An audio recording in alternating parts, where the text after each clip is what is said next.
Why do baseball players wear stirrups? The baseball uniform has always been an imperfect marriage of tradition and functionality. Early apparel was made of wool, which wasn't ideal for chasing after baseballs in the searing heat of summer, for example. But one relic of the sport's old school days remains, the stirrup. This secondary strap sock that wraps around a player's foot is almost like baseball formal attire, and some players still sport them today. But where did they come from, and what's the purpose? In the mid-1800s, ball players were prone to wearing uniforms that had pants extending all the way to the top of the shoe. Then, in 1868, the players of the Cincinnati Red Stockings decided to make a fashion statement by hiking their pants up to just under the knees, knicker style. Other teams followed suit in the belief that a shapely calf might excite female fans attending the game. Remember, this was the 1800s. NSFW, the nearly pornographic Cincinnati Red Stockings of 1868. Wikimedia Commons/public domain. This move exposed their over-the-calf socks, which created a bit of a health problem. In those days, the toxic dye used in colored uniform socks could potentially run into the open leg wounds players often got after being spiked by an opponent's cleats. That, coupled with any dirt or bacteria, could prompt a fatal infection. This was, of course, before antibiotics.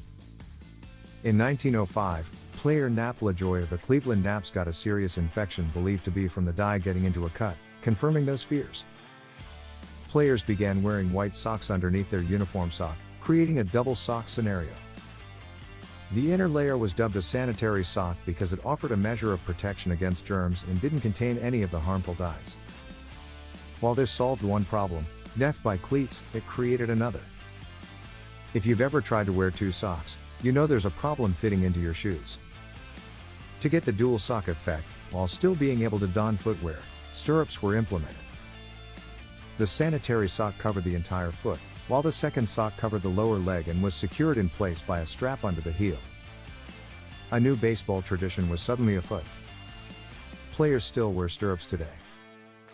Stirrups became a part of the uniform, enduring the advent of penicillin and other milestones. They were so low to the foot that most people couldn't see them, but players eventually began opting for a variety of styles, like stripes. In 1936, the Boston Red Sox, who else, debuted an iconic broad stripe design, which was emulated by other teams. By the 1980s, the choices were numerous. Players started pulling the stirrups taut, creating a high-cut look. Some players pull their pants back down, some keep the high socks without the stirrups, some just have the stirrups sewn in to create the arched look. Others sport them on certain days or games or for special occasions. The next time you're at a game and see a pair of stirrups, you can thank the Cincinnati Red Stockings and their formidable calves. Have you got a big question you'd like us to answer? If so, let us know in the comments below.